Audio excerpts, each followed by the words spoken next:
Hello, hello, friends, vaudevillians and potsvillians. Welcome back to the Laurel and Hardy podcast. I'm Patrick Vasey and this is episode 36, part 2.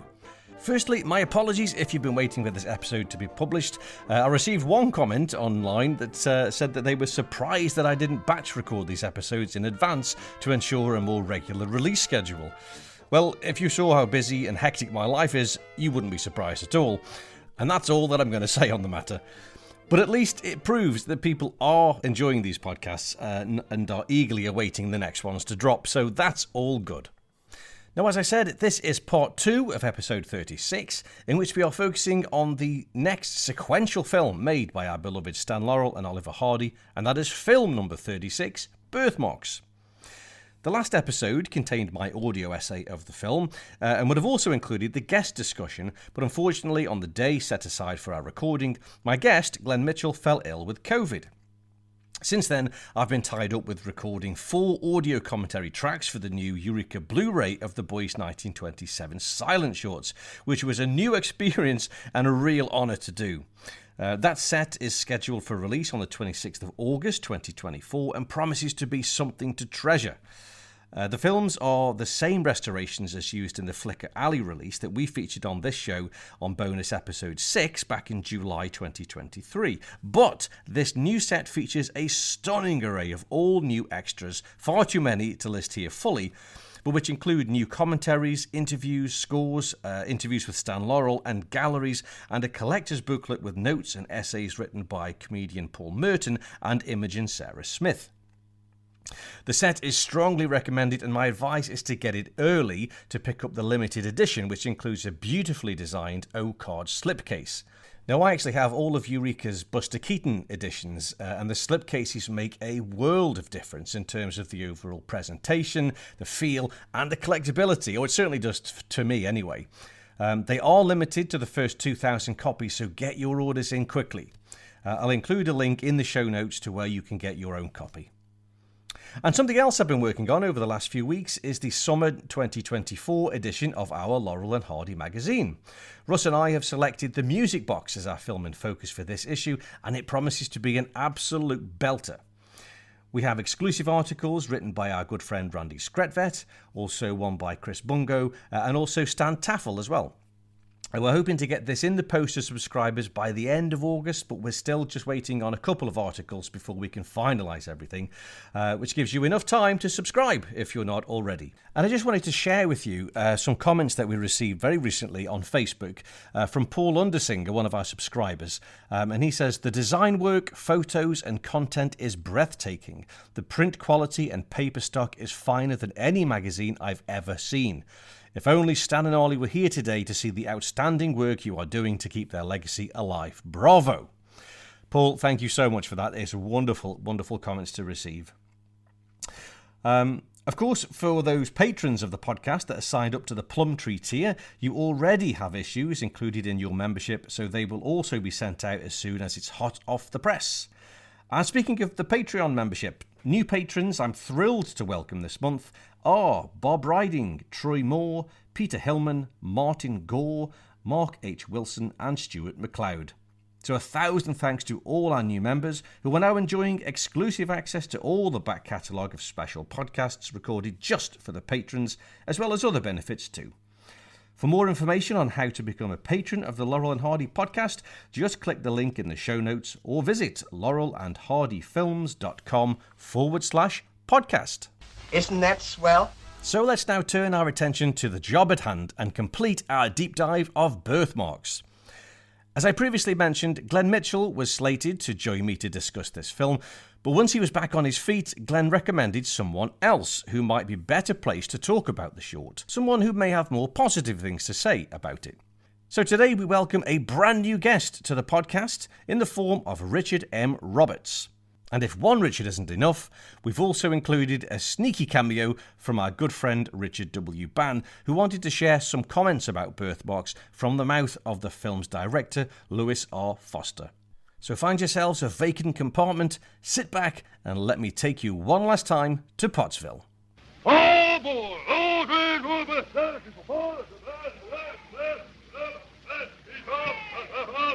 And Pottsville!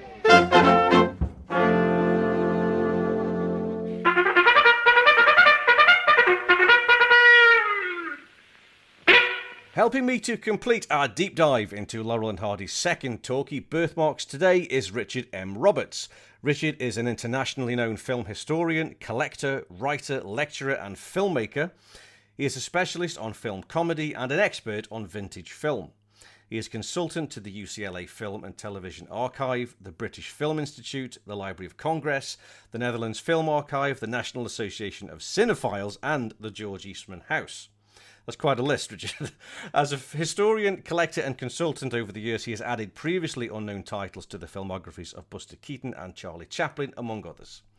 His book, Past Humour, Present Laughter, The Comedy Film Industry 1910 to 1945, Volume 1, examines the legendary Hal Roach Studios, but not by focusing on the well-known series and comedians like Laurel and Hardy, Harold Lloyd, or our gang, but through all of the lesser-known comedians who plied their trade at the studio, and the book culminates with the most comprehensive Hal Roach filmography ever published. So, it is with great pleasure that I say, Richard M. Roberts, welcome to the Laurel and Hardy podcast. Yes, I was your internationally known film historian. That means you and Glenn Mitchell know me over in England, basically. But, well, it's an honour to have you with us today, Richard. Thank you, Patrick. Thanks for having me. Before we start, I would just like to publicly thank our good friend Glenn Mitchell for putting us in touch. Glenn, of course, was originally down to join me on today's episode to discuss Berth Marks, but following his suggestion, or recommendation, I should say, you've kindly stepped in to take his place, as he seems to think you would have slightly more positive things to say about Berth Marks than he would.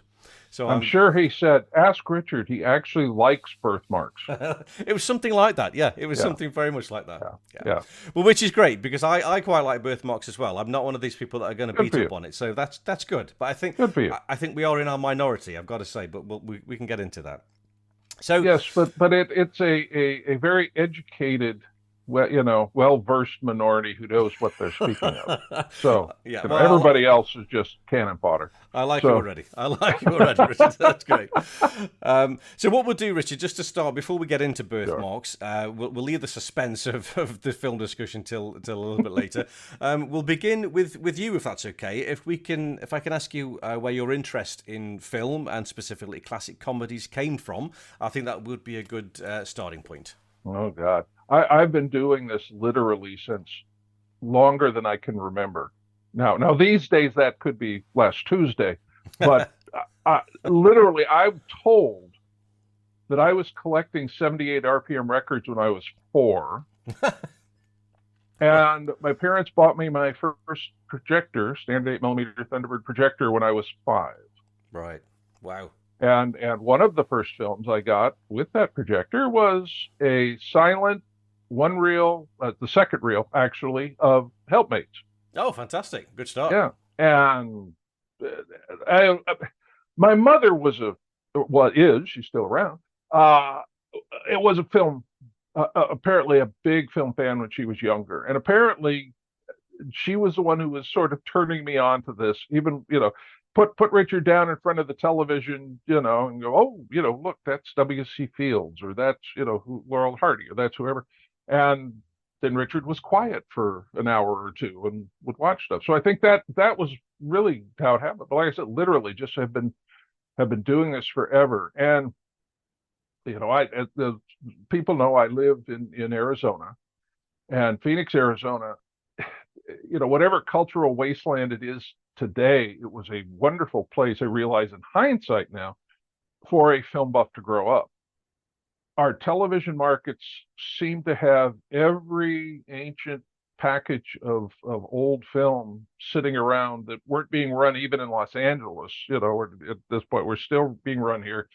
We had, art houses. We had universities that were running film programs, and I wasn't into sports, so this is what got me interested. But I've always been interested in the past. And both in films, music, but I basically have tuned out modern culture after about 1980, and quite happily so.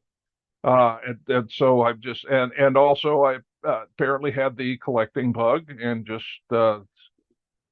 started amassing, because it was the only we're talking in 60 and 70, it was the only way to see the stuff a lot of the times. The the silent stuff. I mean, what wasn't on television? But, silent film. There was some amount of silent comedy being seen, between Robert Youngson's compilations and television programs like Comedy Capers and The Funny Mans, Chuckleheads, etc. So, which oddly enough and ironically preserved a lot of silent comedy material. And it was around to be seen in the days when you only had 3 or 4 television channels. You didn't, it was stuff to watch, and it was way more interesting than a lot of the new stuff going on. But like I said, I've been doing it forever. I started out as one of the youngest people in this, and 50 plus years later, I think I still am, and that's kind of scary. But that's a sad side, isn't it? Yeah, I know what you mean. So in terms of Laurel and Hardy, Rich, what can you remember? What think of what your earliest memories of Laurel and Hardy are? This is the funny thing. I always say I was introduced to most of the great comedians through some of their worst movies. The first Laurel and Hardy feature I ever saw was Great Guns. Right, okay. Which ran on Channel 21, KPAZ here. And the thing I realize now is that's the way to do it.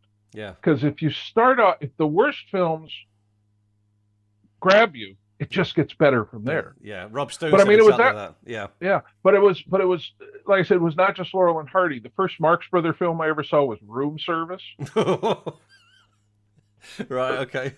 The first Buster Keaton film feature I ever saw was an Old Spanish Custom, The Invader from 1935, which was running in a TV package here.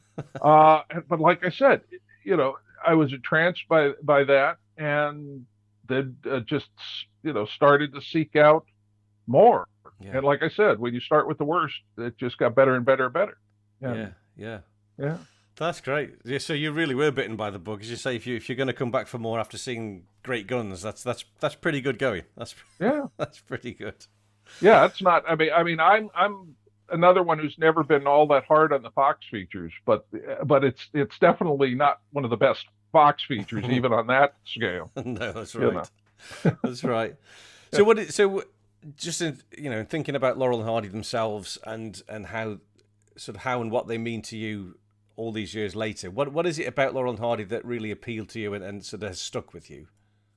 They're funny, which always helps, and again, there was always a great humanity in their comedy, and it's just how could one not like Laurel and Hardy?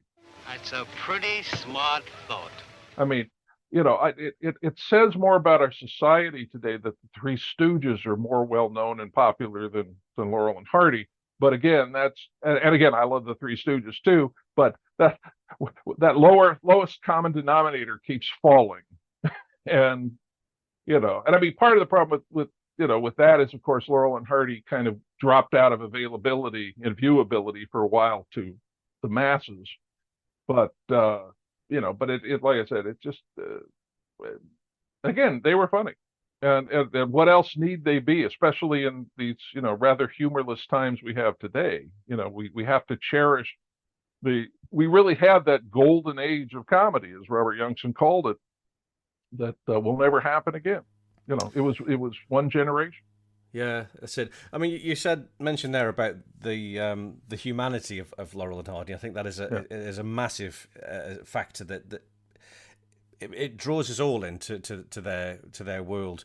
Sure. I was listening to a podcast that you were on some years ago now. I think it was the commentary track with Frank Thompson. Oh, sure, Frank Thompson. And you spoke. I was interested. You spoke about the Hal Roach house style. And where you felt that originated from, and I think you sort of identified Charlie Chase as being the originator of the house style, which I was quite Charles interested Parrott in. is certainly there were many contributors to that. Yeah. But he is definitely one of the most important because he comes to the studio as director general in 1921, 22, and he's the one already a long-time comedy professional who had worked with pretty much every comedian you could name except perhaps Buster Keaton. And he had worked in all, I would say the Hal Roach style is basically a distillation of everything everybody had been doing in films, comedy-wise, since the beginning. You know, in the teens, you really have these two tracks of point of views on how to do comedy. You have, the Vitagraph, Al Christie sort of polite comedy, the creation of situation comedy, very character driven. And then you have the Max Sennett, LKO group of grotesques, which I always love when historians who don't know what the hell they're talking about dismiss, Sennett stuff as, primitive and, use those kind of words. No, it's very calculated. It's a very calculated rebellion against this polite form of comedy that really was the prevalent style in 1910, 1915 when Keystone started. And, Sennett just went in a complete crazy, direction, wild slapstick, violent, physical gags. People didn't communicate, in polite comedy, people would sit down and talk to each other. And in Max Sennett comedy, if Ford Sterling was in love with Mabel Normand, he'd hit her in the head with a brick just to get her attention, So, and those styles really work on two separate tracks for quite a while. But Charles Parrott's real name, he'd started with Al Christie, he had worked for Max Sennett, he had gone through all of these styles, and he basically said, we don't have to do the grotesques. We can have normal people and somewhat normal situations, but we don't have to get rid of the visual physical comedy. And I think Charles Parrott, when he was Director General of Hal Roach, really started bringing together the people who would end up really distilling that Hal Roach style. Including, I think very obviously, he's the one who brought Oliver Hardy to the studio because, Charles Parrott had worked with Babe, back in the teens. He had directed him at King B and the Billy West comedies. They had worked together at LKO. He knew him. Stan Laurel isn't brought back to do an actual series until after Parrott is there. So he may have had a hand in that. And there were definitely others. F. Richard Jones, who was the next Director General after Parrott became Charlie Chase, continued in that vein. And then, of course, Leo McCarey, who Charles Parrott also pretty much trained. Leo McCarey became a director with Charlie Chase, and said that Charlie Chase taught him everything he knew. And that's why, then suddenly at the end of the silent era, you just get this wonderful flowering of a combination of both of those comedy styles.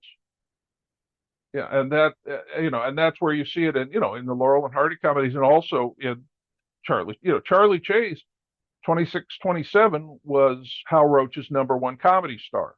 Now he became Hal Roach's #2 comedy star after Laurel and Hardy became big, but I mean that was no slouch. He was still very, very popular comedian, and you also see it in, and we can do the plug now, a set that we are putting out through the Sprocket Vault in November of the Charlie Chase Late Silence, all of his films from 1927, which again are some of the best comedies Hal Roach ever produced.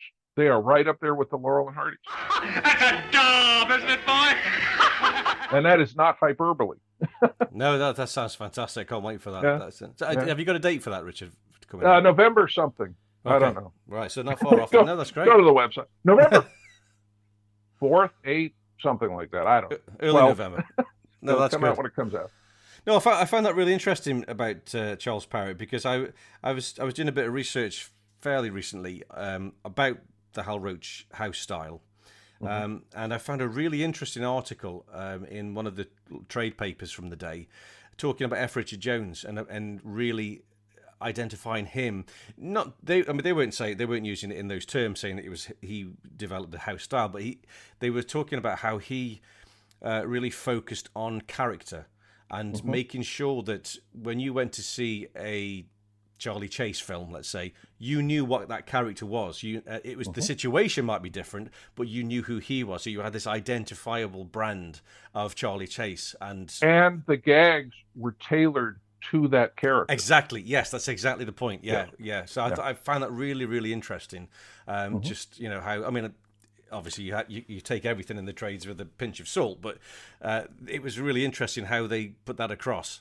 Oh, Jones was very interesting. And again, another one just like Charles Parrott, who, had come up working through Mack Sennett and had been, but also both when Charles Parrott and F. Richard Jones were both working at Mack Sennett, they were pushing Sennett toward more character-based humor. That's interesting, isn't it? Charles Parrott was directing for Sennett 1915, 1916.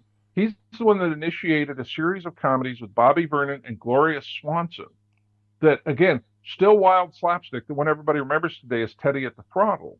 Right. But they were normal-looking, attractive characters. And that's, a page right out of Al Christie's book.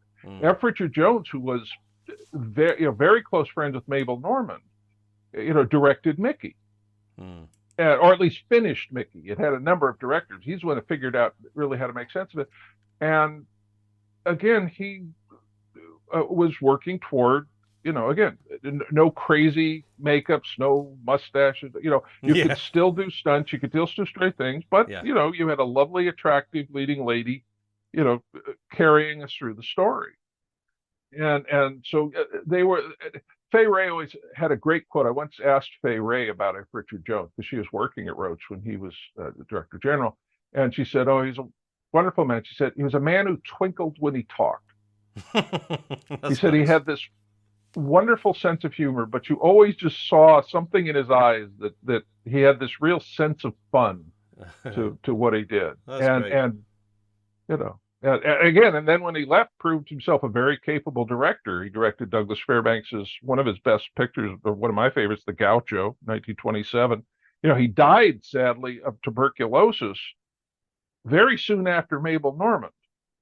But his last film was the early talkie Bulldog Drummond with Ronald Colman, which is one of the most fluid early talkies, still very watchable film today. So he had he lived, he probably would have become a major director. Yes. Yeah. That's really interesting. So so we can identify Charles Parrott and F. Richard Jones, and of course Stan Laurel trained under F. Richard Jones as well. He was under his wing, so it all flows. Yeah, it's really good. Excellent. There's so many. The sad name that never comes up when you're talking about the creators of the Hal Roach style, ironically, is Hal Roach. and it is true. I mean, I always say, and this will drive Dick Band crazy if he's listening. He hates it when I talk about this, but Hal Roach's dirty little secret was that he never wanted to be a comedy producer. He wanted to be an independent producer like Sam Goldwyn, or something.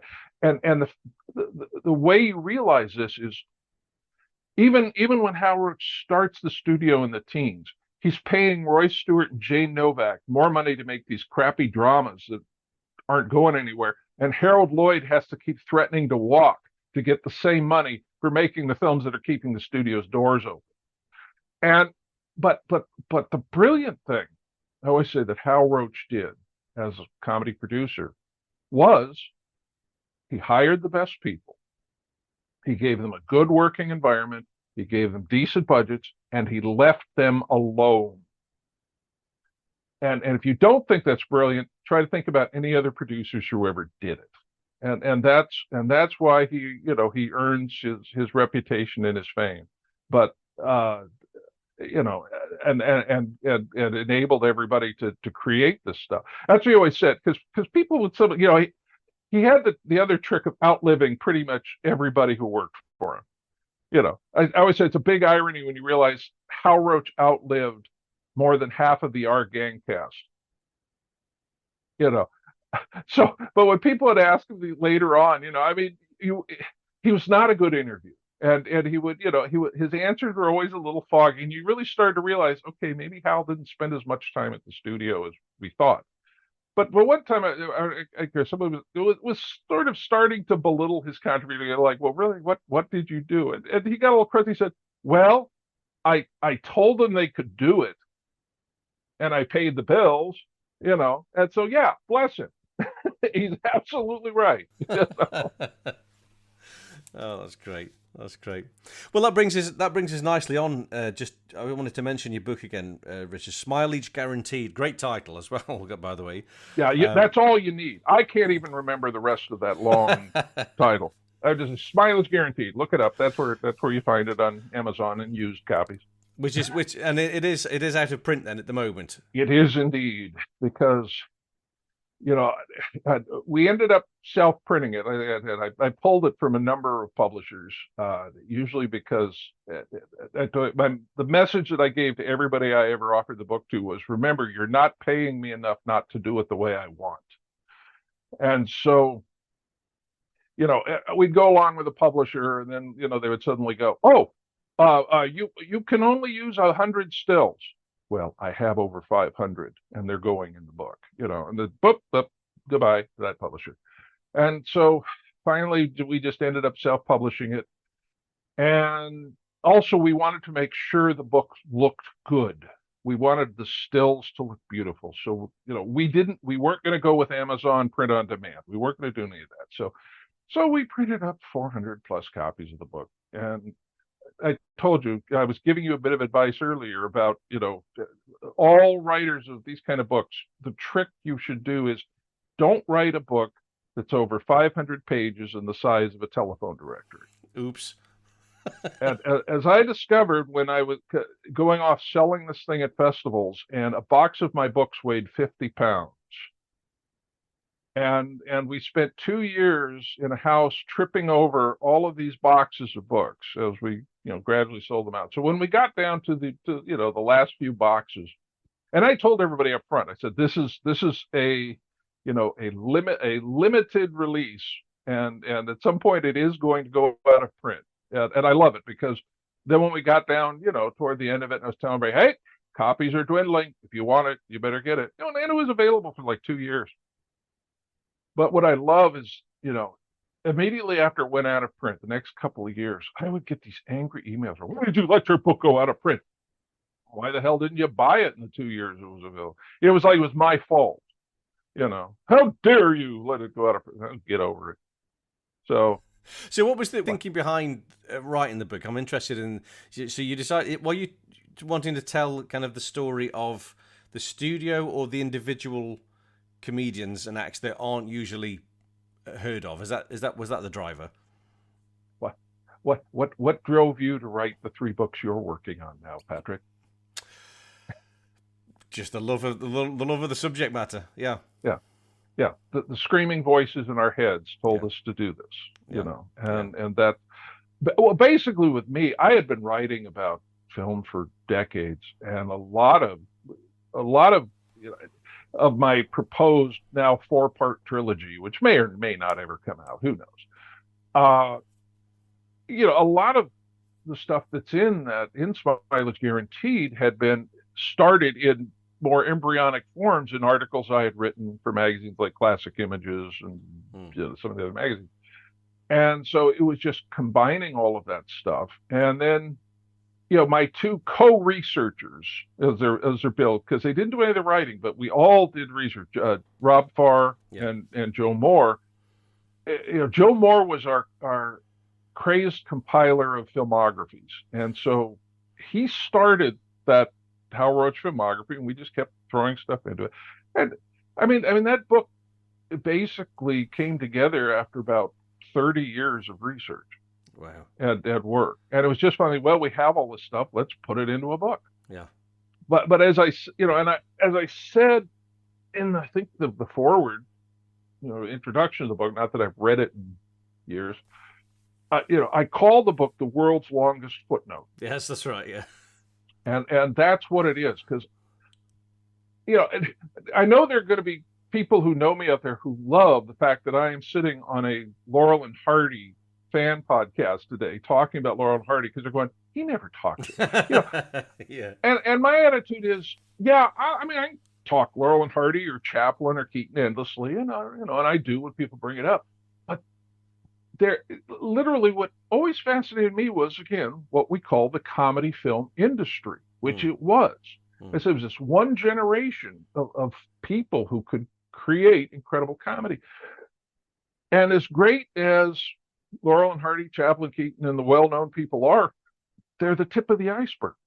I mean, there are literally hundreds of comedians who made films from, the turn of the 20th century into the 50s, 60s, and if they were still alive and sober, they went into television.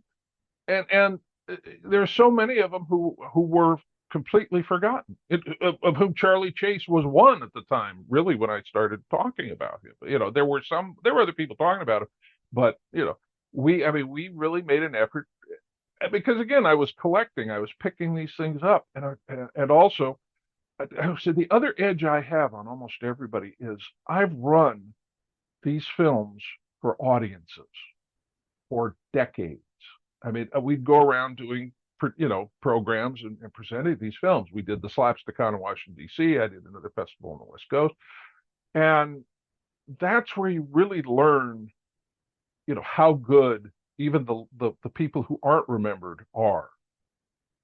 And I've said, when you run, a Clyde Cook comedy up against a Buster Keaton comedy, and they both get the same amount of laughs, who are we to actually say the Clyde Cook comedy is a lesser film? And so, that and that will come into when we talk about Berth Marks, because I run Berth Marks for audiences, any number of times over the years, and it seems to do just fine.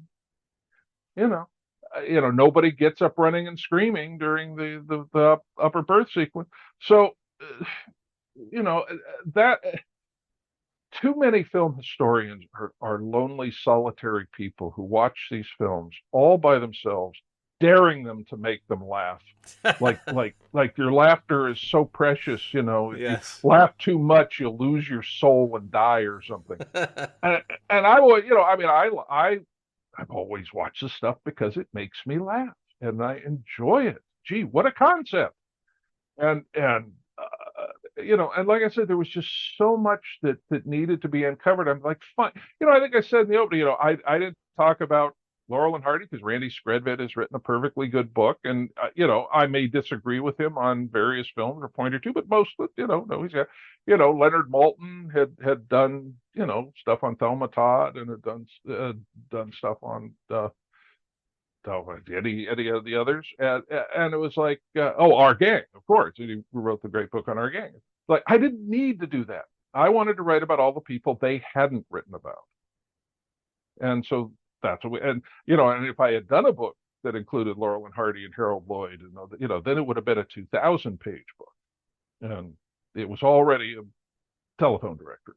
So that's what we did, and we just talked.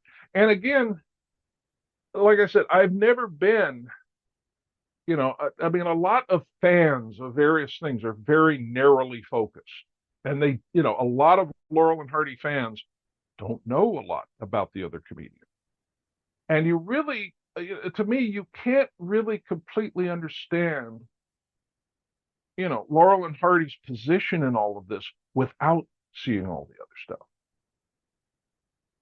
And that's where, I think I did what I could to try to at least enlighten people about and also just realize, not everything that Hal Roach did worked, but even the stuff that didn't work, you learn more from what you do wrong than what you do right.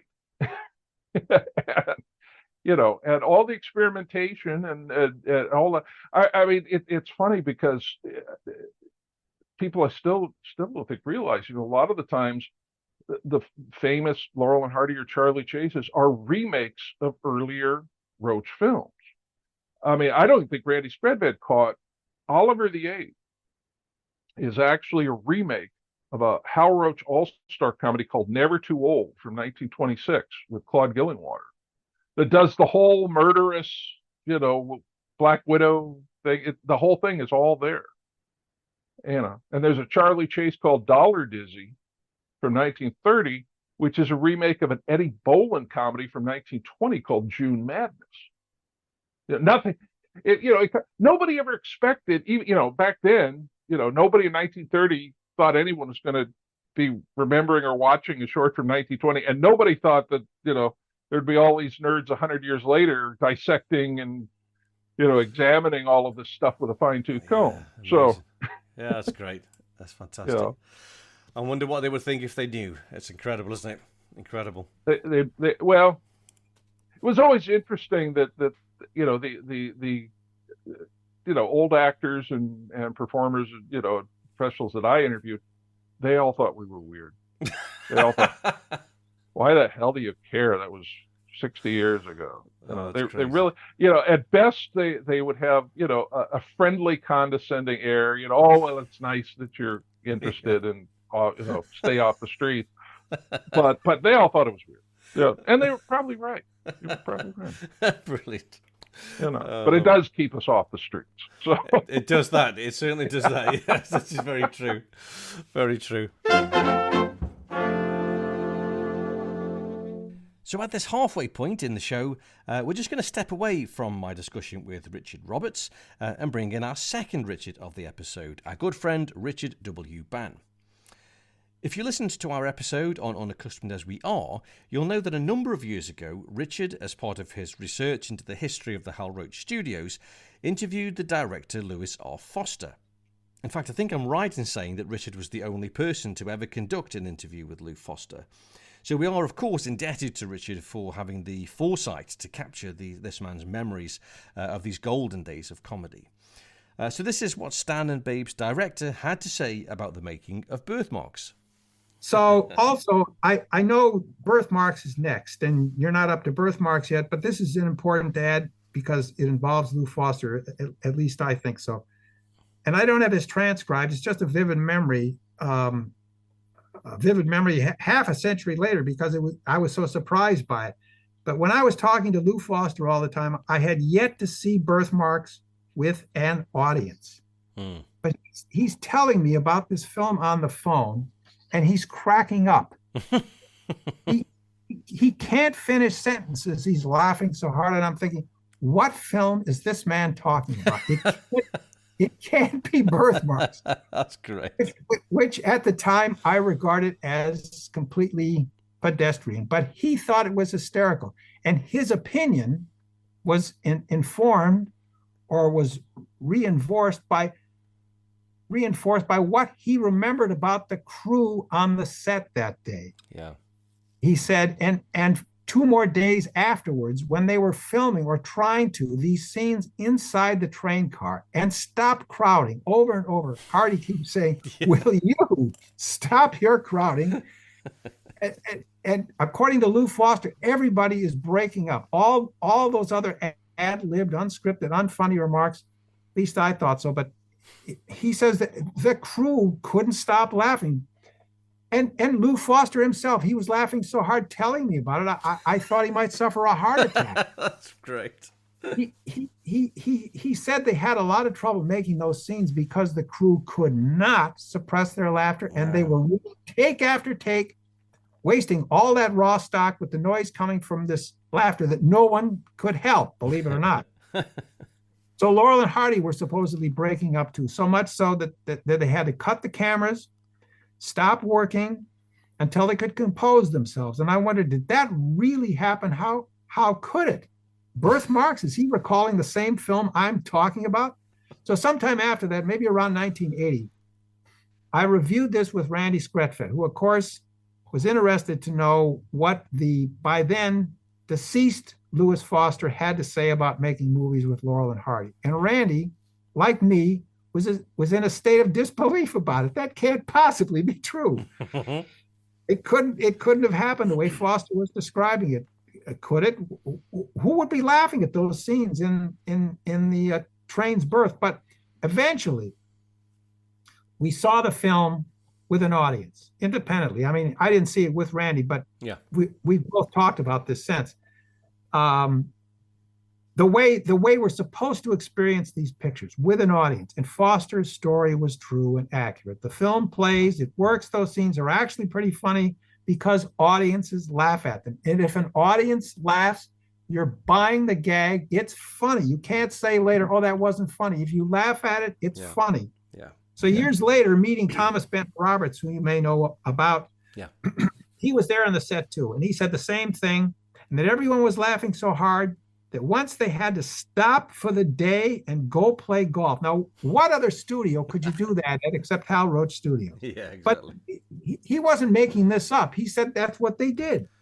He said it took 3 damn days, believe it or not, to get that scene in the upper berth. So how about that? I can believe it. I can genuinely believe it. I mean, I think I've always thought that Berth Marks would go over better with an audience in the dark, and you're totally invested in it, as you say. But from our kind of standpoint, our first impression of the film, and as you know, first impressions always last, is you're watching it on your own on a VHS or however you watch it for the first time, right? And it's never going to be as funny as it was when they first made it and when you first saw it in the cinema. So your first impressions live with you, don't they? That you perception is created by that. So I can totally understand that.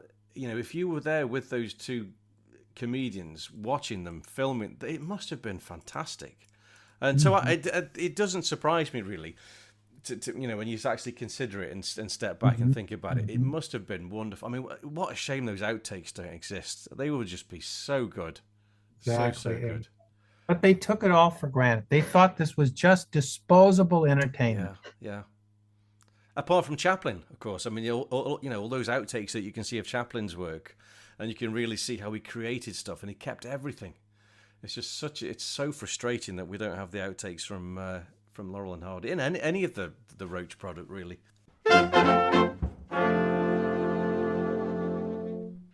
And now we continue our discussion about Berth Marks with our original guest, Richard M. Roberts.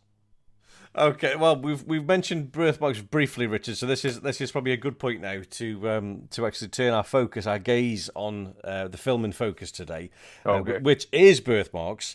Now, as we've said, Berth Marks gets a lot of criticism from fans and film historians alike. Okay, so what is it about that you like? I mean, if you're a fan of Berth Marks, come on, hit me with it. I mean, you don't have to convince me this time, but go for it. Well, it's funny. Both my partner Linda Shaw and I just we had a strange little fondness for that film. Everybody obsesses about that 5-minute upper berth addressing sequence. And believe me, I'm not saying the film is perfect. I always love, a lot of times I have to argue the mediocrity of a film against people who are just like, oh, it's the worst movie ever made. No, it's not the worst movie. And that 5-minute sequence, and there are reasons we're going to talk about. I did a little delving into the production history a long time ago, and I think at least I've pinpointed what may have been some problems and why the film sort of falls apart at the end. But apart from that 5 minutes, here's 12 minutes of gold. There's wonderful stuff in there. And like I said, my partner Linda and I both just loved that opening. And the other thing, realizing that's their second talkie, and you put it up against Unaccustomed as We Are, and you realize how far they grew in one film. They Unaccustomed as We Are is it's all studio bound. It's very talky. They're just not comfortable. And they obviously looked at it and went, no, we don't need all the dialogue.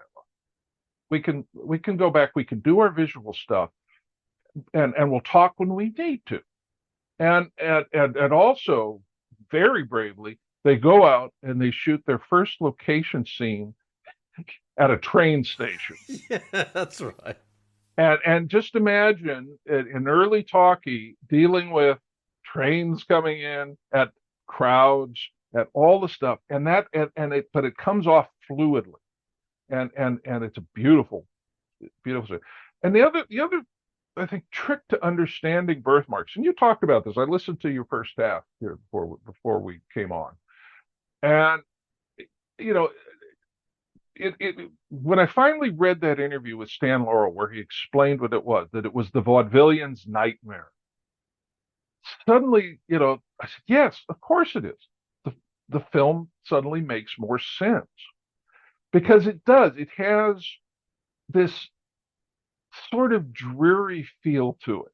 And I think it's absolutely deliberate when you realize that's what, and the funny thing about Laurel and Hardy, we really don't often think of Laurel and Hardy, as creative artists putting that much autobiographical material into their characters are so different than the actual people. We never saw Ollie at the racetrack, you know. Yeah, the only thing I said, the only autobiographical thing I think is some of the attitude toward wives. I think probably does come Yeah. from Stan Yeah. Laurel, but in this, who would have known the vaudevillian's nightmare better than Stan Laurel? That's right. Yeah, definitely. I mean, because he had toured the seamier ends of vaudeville, and had and had struggled. And so, all of that, all the fears that a vaudevillian would have, missing your train, losing your sheet music, losing your props, not making it to the next stop, oversleeping and missing your stop. That's all there. Having your shoes thrown out the window. Yeah. I mean, all of that. And that's what works brilliantly in that. And again, it has one of the great lines that I have used myself many times when confronted with self-admiring, pompous egomaniacs. When Laurel and when Oliver Hardy says to Silas Wilcox, "You started your first show with it, we're a big-time vaudeville act," and Silas just looks and goes, Well, I'll bet you're good. Yeah. I have used that many times. It's a great one. And there's just lots of. This is how much Linda and I love the film. One time we were at Disneyland, and Disneyland has their Disneyland railway that goes around. And we were sitting on the railway, and we actually got their train conductor to say, as we were going, pulling out, "Next stop, Fantasyland, Tomorrowland, Main Street, and Pottsville." Did anybody get it? I had no idea what he was talking about, That's it, yeah. but there were two people on the train, both falling over laughing when he said it. Did he know what he was talking about? No, I'm sure he didn't. Oh, what a shame. But he did it, and probably got fired because Disney is pretty strict. But anyway, it was all for entertainment, and yeah, like I said, it is though. How the Howard Studio, and I talked about this. We put out the Charlie Chase 29 talkies here a couple of years ago. I talked about it in the commentaries. Hal Roach may have been, certainly in the comedy producers, but maybe among just film producers itself, the studio that figured out talkies faster than anybody. And I think it was just because, their comedians had such input, that they could look at the previous film and go, "I don't know, that doesn't really work. Let's try this. Let's do this instead." Because as I said, I mean, the Howard 29 talkies have, the early ones that do have their faults, but so quickly you go from things like Unaccustomed as We Are to Perfect Day, or in the Hooskow. Charlie Chase's first talkie, The Big Squawk, which was, he had been away from the studio. He actually made his talkie debut in a Universal feature called Modern Love. And, he comes back after, they've already shot the first Laurel and Hardy's and Our Gangs, and looks at those and goes, "Oh, okay, well, here's what I need to do." And The Big Squawk, for a comedian's first talkie, is amazingly fluid. And they just get, better and better quickly. I mean, again, they were comedy creators, but they realized what Buster Keaton had been trying to tell MGM and would have done if he had the control. That you can still do visual comedy. You just need to do it this way, and you need to talk when you need to talk, and you don't have to just be saying clever things all the time, because that's going to wear and get boring. And so, I mean, that's why we're still watching, Hal Roach talkie comedies from 1929, because, and run them up against, a Mack Sennett talkie or an Al Christie talkie from 29. I mean, they're dire. They are dire. The thing that took a lot of, I mean, it took obviously quite a while for a lot of filmmakers to understand that when you went to sound and sound speed, what and a lot of directors even today don't necessarily realize this. I've worked the film industry. I've made film. Anything you shoot on film at 24 frames a second is going to feel slower than what you saw in front of you. There's a drag to it. And that's why, if you watch, that's what somebody said, like, would Woody Allen would direct films, you on the set it would sound like they were talking 5,000 miles an hour, like everybody was on speed. And then when you watch it on film, it looks somewhat normal. But that drag, it took a lot of filmmakers a long time to figure out. And even the major studios, uh, you know, all had their learning curves, and some had watch an RKO feature even from 1930, 31. They're just like still dragging along. And Hal Roach understood that you still needed music. Because actually early talkies do have a lot of music. Lights of New York, the first all talkie feature, wall-to-wall music all the way through it. But somewhere real quickly, they got a right-brainer producer went, why is there music? People will wonder where it's coming from. And then music like disappeared from even major features until they figured out, no, you need music about 31, 32. And it just, but Hal Roach figured that out, that no, look, keep the music. And Yeah, it's interesting. You were saying about how Hal Roach got the right idea for the talkie so quickly. They accustomed themselves to it. yeah, If we take unaccustomed as we are the first talkie, and if we're taking as read that they shot those sequentially in chronological order, you can almost see them working it out halfway through that film, because the second half is very much more visual. It's all this kind of stuff. They've forgotten to get rid of the vote, the dialogue. In fact, it's almost too visual. Yeah, yeah. Well, yeah. I mean, the interesting, that was the interesting thing. I to prepare for this, I sat down and watched Berth Marks again, because it had been a few years since I'd actually watched, and I watched all the variations.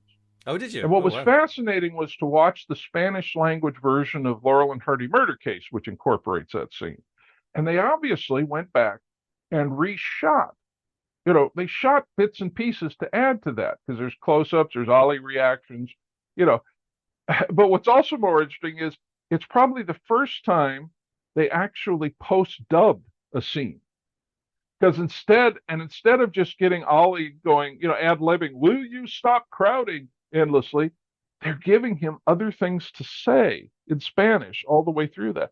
And I'm going, they're even learning their lesson here. It almost works better in the foreign version of Laurel and Hardy Murder Case than it does in Berth Marks. Yes, yeah.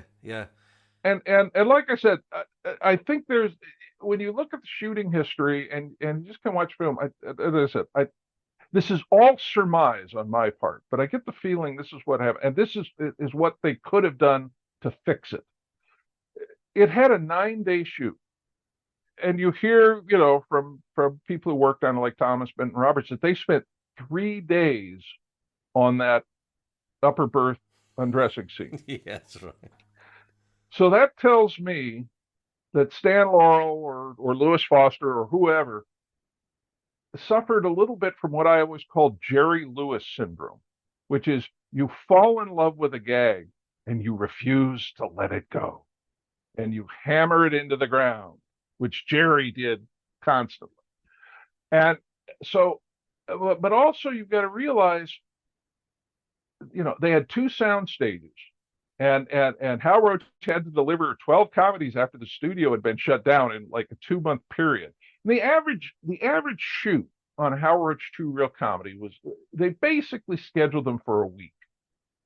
Now, the film could be shot 5 or 6 days, or it could take 2 weeks. And we're not counting any retakes or anything they go back to do later. But that, in there was kind of, how long they planned somebody to shoot a comedy. Now you have 2 overbooked sound stages and a schedule which we are in a hurry to deliver.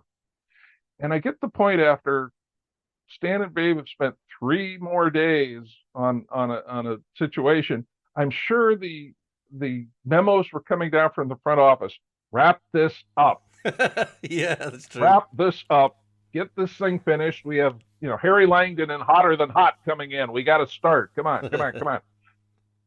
So I watched the dark. Like I said, there's great stuff in the film, and then and the undressing sequence actually, if you gave it about 2.5 minutes, you got a scene. It just goes on too long, but also I look at the rest of the film and I go, okay, there are threads that kind of don't go anywhere here, and I start to think, okay, how would they have fixed this, or how could they have made this work? So we start this whole tit for tat clothes ripping thing, which again, Laurel and Hardy sort of start, but then they're not involved in it, and then it basically just disappears. And I'm going, no, okay. You go, you give us about 2.5 minutes of undressing in the upper berth, and then you start to spread that out, affecting the other sleepers. You get other people involved, and you start there, and you sort of build, a tit for tat thing in the upper berth, and then at some point, the clothes ripping from the passenger car spills over into the sleeping berth. So then you've got something you've built to an end, and then you can have, Laurel and Hardy has now turned the entire train into pandemonium, and then you have, Silas Wilcox in his torn uniform going, Pottsville, next stop, and then you go to the end. Then the whole comedy would have worked. But like I said, I'm wagering they went too long, and they didn't get a chance to really wrap it up the way they wanted to. Because it is like you get 5 minutes, and you're starting to look at your watch. Come on, we've done this, and then just suddenly you hear it, dub Pottsville, next stop, and then they go to the shot, out, up at Falls, which is also that last shot is a brilliant shot too. And we go to the lame rock throwing thing, which had already been done in several Hal Roach comedies. And then I'm even watching that, and I'm going, okay, all you had to do to really make that work was Babe throws the rock at Stan. Stan picks up the rock, and instead of then putting it down and running, chases Ollie off the other direction. That would have been the cap. So like I said, but that, that happens. Things just don't. And like I said, I mean, they suffered the same Jerry Lewis syndrome in Be Big. Be Big is a great two-reeler. All you got to do is take that third reel and most of that off. And it's just they fell in love with the boot, and they were the only ones that did. Yeah, and I like Be Big as well. I don't have any problem with Be Big at all. It's a great two-reeler. And sometimes they figured that out. Laughing Gravy is a great two-reeler. And when they found that third reel, it was nice to have it, but it also showed you exactly why they cut it. And Any Old Port was a three-reeler, and they realized the whole shipboard thing they shot at the beginning didn't work, and they cut it. As a creative, person, you always have to be cruel to your children. You have to be willing to cut things for the good of the whole. That's what I always say. Berth Marks is a case of the whole is greater than some of its parts. Yeah, that's right. Yeah. It was interesting. I have a listener, and it was also a patron of the podcast, Frank Labrador, and he's actually created an extended version of Berth Marks, cutting in. Yes, I said that right. Extended. Okay. Yeah, I know a lot of people might have passed out at that phrase, but yeah. So he's actually pieced in the bits from the Spanish version, and he's rearranged them so they're actually in sequential order. And it's actually quite good. I really quite liked it. I'm going to see if I can put it up on the Patreon page at some point. Well, that's what I said. When I watched the Spanish version again, I said, okay, they were rethinking this. They were going, how can we improve this? It makes more sense when you see it as well, with those bits, all the bits put in. Yeah, it's really quite good. I mean, I hate to say it. I think Fox improves on it in The Big Noise.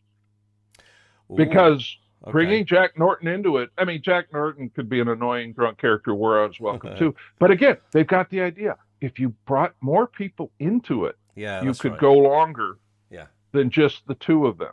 Yeah. Yeah. And so, yeah, I mean, it was a solid comic idea. Like I said, I think that this is the danger when you get the crew laughing. You know, Yeah. you Yeah. go, okay, the crew likes this, but will an audience sit through it? Yeah, that's right. And Although, yeah, having said that, audiences seem to enjoy it. I mean, yeah, when you look at the contemporary reviews, there are a few that say, "Oof, no, not for us." But the vast majority that I've found are all very, very, Side Splitter is one of them. like I said, I've run it for audiences, then it has gone over perfectly fine. See, that's interesting. And, Yeah. yeah. I'm not sure if I've heard anybody that's actually seen it in an audience, but Yeah. that's interesting. Yeah. That really is, like I said, the real learning curve about how these films work is, I mean, this is what they were designed for. They were never made to be be viewed by somebody at home on a little tiny screen all by themselves.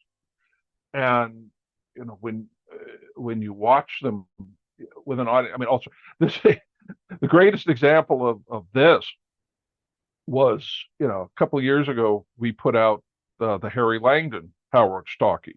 Now, you talk about something that has not great reputation. Thanks to another former guest of yours, Mr. Malton, who and hey, I've known Leonard for years. I love him. He's a great guy, but he has his blind spot, and he hated those shorts. It was so funny when we put out the set. I knew I was waiting for Leonard, and in fact, even in the first the first 5 minutes of the first commentary, I'm going, well, there are people who don't seem to like these films, and I'm looking at you, Malton, knowing he would be listening. And so when the set came out, Leonard always reviews our stuff, and he's very nice and generous about that.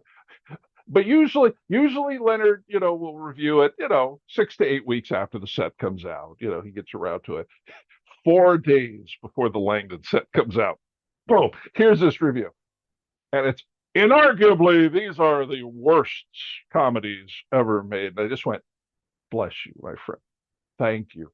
Thank you very much. And he may have done this out of generosity, but I immediately emailed him. I said, okay, Leonard, realize you just won me a $200 bet, which he did. I bet somebody was going to do it. And also, he just gave the opening line to every other reviewer, which was, what the hell is Leonard talking about? These are good. I mean, really, I wanted to get those because, again, I had prints of 5 of those, and I had run them for audiences. And after hearing all these horror stories, they got big laughs. They worked. So I said, audience is always right. Don't be telling me, you sat by yourself and these things didn't make you laugh. And so it was so, because they are bizarre. They are, which is why I love them. They are bizarre and sometimes very dark. I mean, Harry plays a genuine pyromaniac in Hotter Than Hot, the first short, first Roach talkie he did. But like I said, finally getting them out there where people could see them just suddenly completely revived their reputation because they had been successful. I mean, it was, and it was a complete myth, that, Roach had fired him because he was working too slow. He wasn't working too slow. You look at the schedules, it was the same thing. They did, some were shot in 5 days, some took 2 weeks, it was just the way it was. But they had done well with audiences, and Roach had re-signed Langdon for another season. The problem was, Roach was already heading into bankruptcy when, he retooled for talkies. Everybody suddenly had to spend this huge amount of money to retool for talkies. He had just hired a comedian who was, getting $2,500 a week for shorts. So they were successful, but at the same time, Roach, realized that if he let Langdon go, when he was already, in serious financial trouble, it was going to help him. So, when Langdon wanted to leave because he had offers to do features again after the success of the first season of those, Roach was like, okay, that's fine. We're not going to make a big deal about it. But I mean, Roach was even talking about putting Langdon in features for 30-31. So yeah, they were not failures. They were talking about putting Langdon in a musical, weren't they? I think the first talkie was going to be a big Langdon musical comedy. Oh, he was talking about doing all sorts of things, and yeah, I mean, Langdon's career problems, a lot of them were his own doing. But like I said, those Roach comedies were just so wonderfully bizarre. And like I said, they really captured Langdon's silent character. I think, really Langdon, as bizarre and strange as he is, was one of the silent comedians who made the transition to talkies very successfully. Because, like I said, the way he talked was just as strange as the way he acted. He had this strange babbling, stream of consciousness or puddle of consciousness, way of speaking. And it was just incredibly original. But he does creep a lot of people out. Well, don't we all? Yeah. But to me, that's a good thing. But yeah. So I've got to admit, I haven't seen any of Langdon's talkies apart from the trailer that he made with Thelma Todd and Mrs. Quimby. Well, even that. Is it more of the same? Ad-libbing, know. Oh, you can tell. Yeah. But it's good. It's enjoyable. I enjoyed it. I must admit, I'll have to look out that set. Yeah. Well, yeah. Get one. Go borrow it from Glenn. He's got one. Borrow it from Glenn. And you're not a good salesman, Richard. I'll tell you that. Go to Amazon. They're all available on Amazon.com. Oh, can we put in a plug for Silent Comedy Mafia while we're plugging? That's the website. Away. You can always find my rants and ravings. By all means, yeah. SilentComedyMafia.com. Where are you going to sleep? I'm going to sleep up there, of course. Well, we can't get up there with this instrument. I don't care about the instrument. I'm the manager of the act. I'm going to watch my fiddle. I'm I not going don't to let care that anything go about it. anywhere. Everything. There's people sleeping here. You'll have to keep quiet. I'm sorry. Good night. Good night. Great. Well, unless you have anything else you want to say about Berth Marks, and you've done a sterling job, I'm hoping that we can turn some people around on this because they do need to check it out again and give it a little bit more of a My chance. advice to everybody is ignore the critics, watch everything, make up your own mind. And if you can watch it in the theater with an audience, even better. Yeah, if you can. Yeah, they're an endangered species, sadly. Sadly, yes, I agree. Yeah. So all that remains then, Richard, is for me to ask you the Atoll question, and you have to face the Atoll question. He rolls his eyes. Good luck. So you are about to be stranded on a deserted atoll, but you are being allowed to keep with you 4 Laurel and Hardy related items: a silent short, a talkie short, a feature film, and a Laurel and Hardy related book. So what are your choices, and can you explain why you're choosing them? You're talking to a person who you can't nail down even on a top 10 list of the best films he saw this week. I don't do that. See, to me, so much of this rating, I mean, the fans and the nerds love to make lists. We love to, That's right. And I'm just like, for starters, I've always had a problem with this desert island concept. For starters, there are very few desert islands. When islands and atolls are in the middle of the ocean, they tend to be rather moist. I actually live in, Phoenix, Arizona. I live on a desert island. I live in a massive desert. I mean, it's a nice tepid 109 degrees here today as we speak. And basically my way of surviving on this, desert island, which even though it was a great place to grow up and discover film, is now a, cultural wasteland full of, Bible thumping, gun toting, tattooed yahoos. My way of surviving and keeping sane was to amass this massive collection of film, audio, video, books, so I basically can ignore all of modern culture, and I stay away. I get along with society until society crosses my path, and so I hate these sort of these are the best, blah blah blah. It's like all the Laurel and Hardy. Watching any Laurel and Hardy Hal Roach comedy is basically like dating the least attractive Benny Hill's Angel or Radio City Rocket. The worst of a great lot is always better than the best of a bad lot. So the worst Laurel and Hardy, Hal Roach comedy is worth watching. Yes. I agree and with is that. infinitely better than anything else. And so, like I said, trapping me into a list like that is just, like I said, if I was really stranded on a desert island, I don't give a crap. I don't give a crap about Laurel and Hardy. I would want tons of long lasting food, a truckload of good whiskey, and some lonely island babes to keep me company. That's what I want. Who cares about the rest of it? Well, now But, you're taking me. Now you're taking me literally. So, but okay. So you want? I mean, you're at. I'm not. I'm not asking. I'm not asking you what is the best. I'm asking you which one would you take with you. So when I say to you a Laurel and Hardy silent short, what's the first one that comes up? Well, like I said, let's forget the desert island and let's just talk about what I think are some of the best of these things. Let's do that. Okay. With the silence, it's tough because the silence really are almost all gems, and even Early to Bed is such an interesting,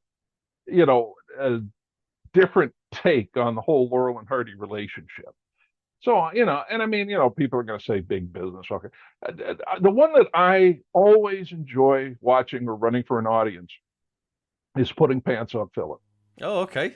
It's a beautifully crafted, beautifully shot, beautifully edited comedy. And like I said, watching it in terms of just watching how these things work with an audience, that thing always just bam, bam, bam.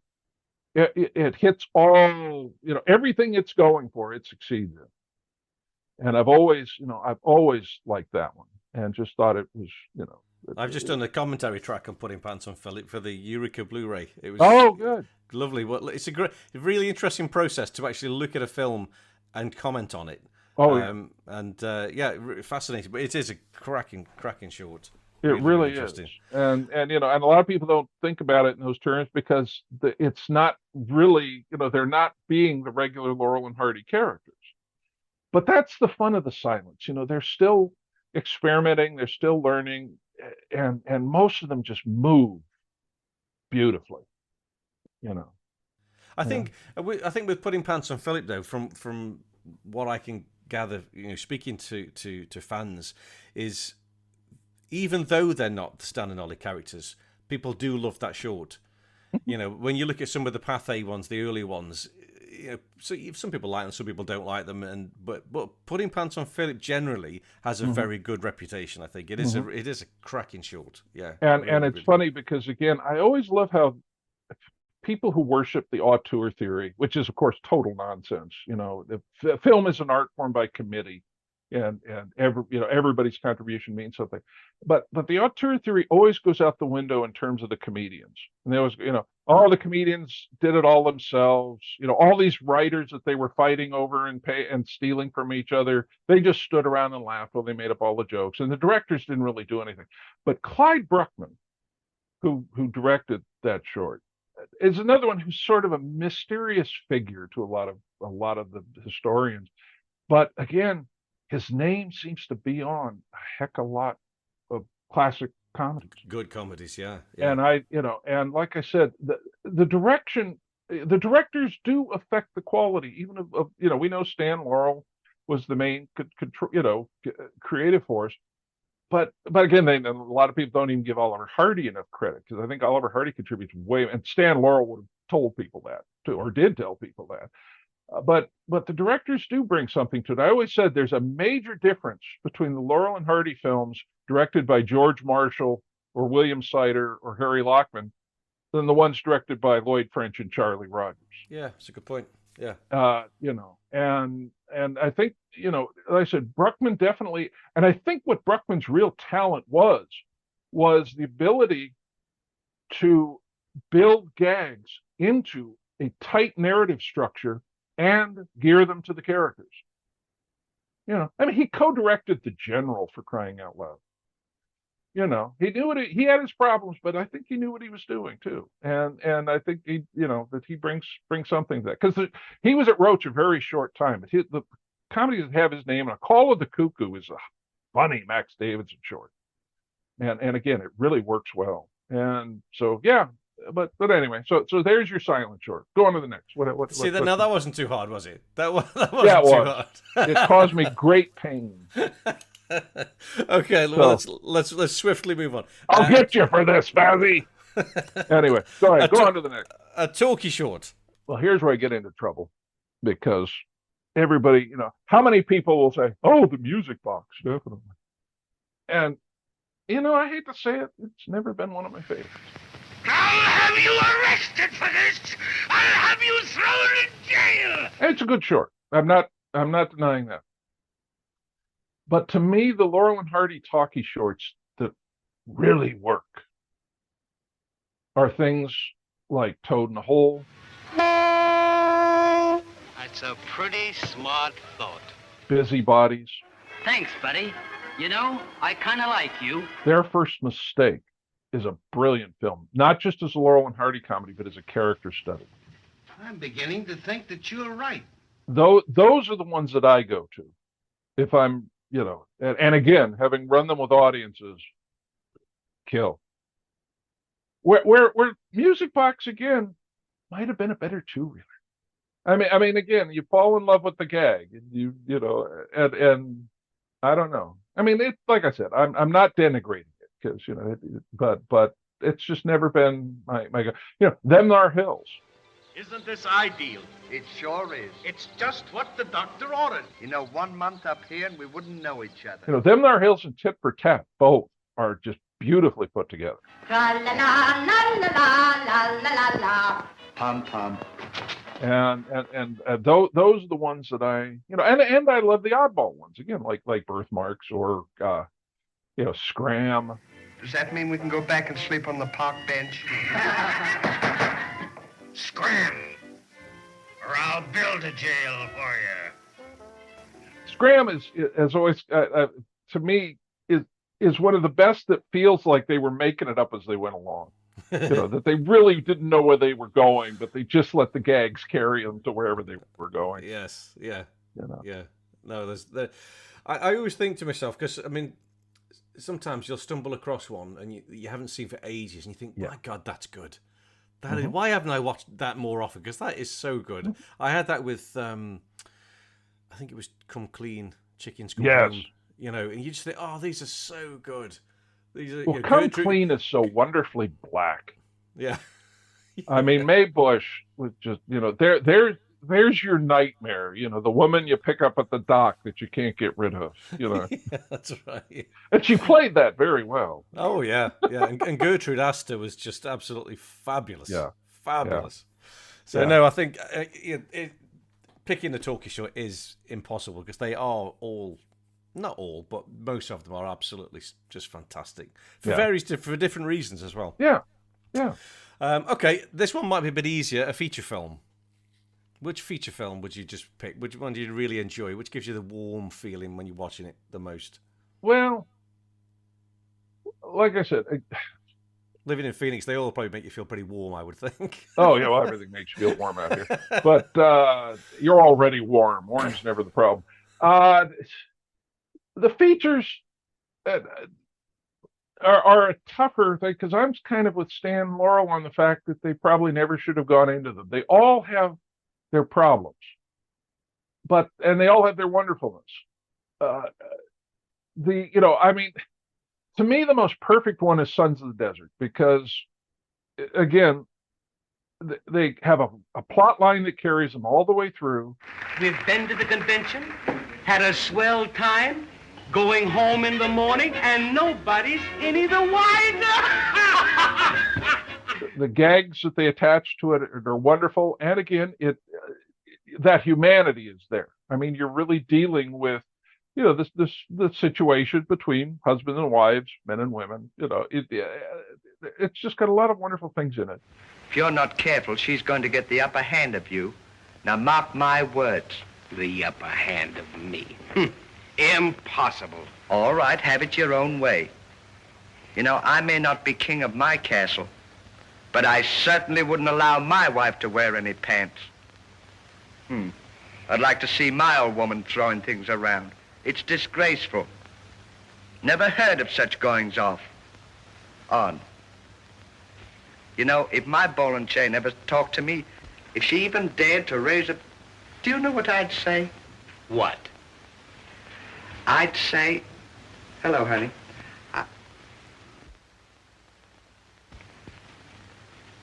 Well, you think it over. I'll see you in the morning. But the one, when I want to be a little contrary, the one that never to me gets enough credit is Our Relation. I knew you were going to say that. I agree. I agree with you. Yeah, absolutely. Yeah. Because for starters, it's the best looking Laurel and Hardy ever shot. I mean, the guy who shot The Passion of Joan of Arc shot Our Relations. Oh, Rudolph Maté. Right. Does anybody think about that? And Harry Lockman, who was a really solid B director. If you ever seen, he directed a number of the Fox Charlie Chans. Right. His films always on lower budgets look very good. Right. And it's just there's just so many odd little strange touches in that thing that you don't. It's the Laurel and Hardy feature that is like no other. Hello? Hello. Who is it? It's me. What do you want? I don't want anything. What do you want? I don't want anything. You rang. I didn't do anything of the kind. You certainly I did. Put that back on the hook and get out of here. Yeah. I think it's wonderful. It's a wonderful film. Yeah. Yeah, and I wish Alan Hale had done more with him because he is great as the waiter in that with him. Garçon! Garçon! What do you mean, Garcon? Grogan's the name. What do you have? Well, I'd like a nice, large, cold flagon of beer. What's yours? Bring me 2 nice clean straws that haven't been used. That'll be a quarter. A quarter? What for? 10 cents for the beer and 15 cents for the straws. 15 cents for the straws? Well, you don't think we're giving them away, do you? Yeah, Alan Hale Sr. And of course Alan Hale Jr. pretty much copied Oliver Hardy's mannerisms when he did Gilligan's Island. But and also Alan Hale Jr.'s first films were at the Howard Studios, so he was working at the Howard Studios when he was very young. But no, it's just a very interesting feature, But yeah, Sons of the Desert is the one that's real perfection, and yeah, Way Out West is great too, But you did very well there, Richard. Very well indeed. Well done. Well done. I hate it. Cut all of this. Give us. And you can't choose your own book, but give us a Laurel and Hardy related. Well, mine's not a Laurel and Hardy book. It's so related. It's related. It's related. Yeah, you can get away with it. You would be able to get away with it, but you're not allowed. Well, I'm friends with too many people who wrote them that I'm probably going to get in trouble. She's awkward, isn't it? And the sad thing is, because of course all of us were raised on Bill Everson's films of Laurel and Hardy. Yes, of course. And I knew Bill. And Bill hated that book. He was so embarrassed by that book because he said he always wanted to rewrite it because he knew when he wrote it he was writing from memory. Some of the films he couldn't see. Right. He said there was all sorts of factual, but Citadel would never let him rewrite it because they were cheap and it was still selling like crazy. They were cheap. But if anybody came up and asked him to autograph it, he would always say, "Oh God, I hate this book." But at the same time, and I love Randy's, book, of course, because Randy's been a friend for years, and although I wish he would quit revising it. When he revised it the last time, he sent me a copy. He goes, "Well, have you read my book?" And I said, "No, Randy, I haven't." He goes, "Well, why not?" I said, "Because you haven't sent me the pedestal to put it on." He's revising it again, isn't he? The damn thing. My arms would it would shut off the circulation in my legs if I said, So he finally sent me a paperback version. So here you go, read that. Okay, fine. But that Bill Everson book, with all of its faults, was the one that, and unfortunately, it set a lot of opinions on these films. I think so many people, as I said, ignore anything that's written, watch the films, on your own, make up your mind. And because I remember when I got that book, like I said, the first Laurel and Hardy films, the features that I saw were Great Guns, Air Raid Wardens, and Nothing But Trouble, because that was all the Roach comedies had sort of dropped out of the Phoenix market in the early 60s, as a lot of black and white product did when color television came in. And it didn't come back until the 70s. But like I said, if those are the first things you've seen, they're still pretty darn good. And so, I'm going, oh, let's see what Bill, I got the book first. Oh, let's see what Bill thinks about, those things. Like, these are the worst movies ever made. And oh my God, they're horrible. And I'm just like, really? But like I said, a lot of people's opinions got set by something they read, but, years before they ever saw them. But like I said, that book still has a sentimental value to me, just because it was the first of them. Yeah, it's funny that a lot of people talk about that sort of nostalgic but more sentimental link to a book. Yeah, especially when films weren't that available. Yeah, the books were the link to that. Yeah, absolutely. I totally understand that. Yeah, that's well. good. And Bill Everson, I always say he is what I shoot for when I'm writing. That's nice. Yeah, because he was a good writer. He was one of the first to really try to break from the academic, old school, look down your nose at all of the popular genres. He was tell people, no, the fun films to watch, who wants to watch The Passion of Joan of Arc? Let's watch, comedies and serials and Westerns. He really was a big pusher. And he always wrote entertainingly. I mean, you can hit anybody for factual errors. The minute a book is written, it's obsolete, on film, because, the minute you've actually said, all right, that's it, put it out, you find all the information you were looking for. Oh yes, I'm getting that. Yeah, I'm getting that. You can, but like I said, you can still read Bill Everson's book and you feel that love and that passion for the stuff. Yeah, that's special. Really almost more important, because that's what that's what will hook you on this for a lifetime. Is not somebody dryly giving you facts with footnotes and all of this nonsense. It's saying this is a film you should see, and this is why you should see it. Yeah. And so I still love his books, and like I said, I hope I try in my own humble way to match his writing. Yeah. So. Well, Richard, for someone who did not want to answer that question, you've answered it very, very well. Well, thanks. That's fantastic. But I did it my way. You did it. You did do it your way. Hat off to you, sir, for that. And that's it. That's it. We've done it. You got to the end. Well done. Thank you so much for joining us, Richard. It's been an absolute treat to meet you and to chat with you. Hopefully, call me again next time Glenn gets sick. I was going to say, hopefully you'll come on again. Yeah, I will definitely do that. That was cool. That was really good. So yeah, thank you so much, and we'll see you again soon. All right. Ta-ta for now. And so we've finally arrived at the end of the line. We've lost our sheet music, our instrument, and all that's left is to say thank you to today's special guest, Richard M. Roberts, and also our returning expert, Richard W. Bann. If you'd like to hear even more discussion between me and Richard Roberts, there will shortly be another 30 minutes or so available to patrons of the podcast on my page on patreon.com. If you thought it was difficult enough to extract Richard's Atoll films, in the special patron segment, I ask him to banish 3 Hal Roach-era Laurel and Hardy films to Bogeyland. So hop on over to patreon.com to listen to that and all the special episodes, including the new series of premium podcasts, as well as much more besides. So that's all from me for today. Join us again next time on the Laurel and Hardy podcast. And until then, it's goodbye from him. Goodbye. Goodbye from him. Goodbye. And a very goodbye from me. Goodbye.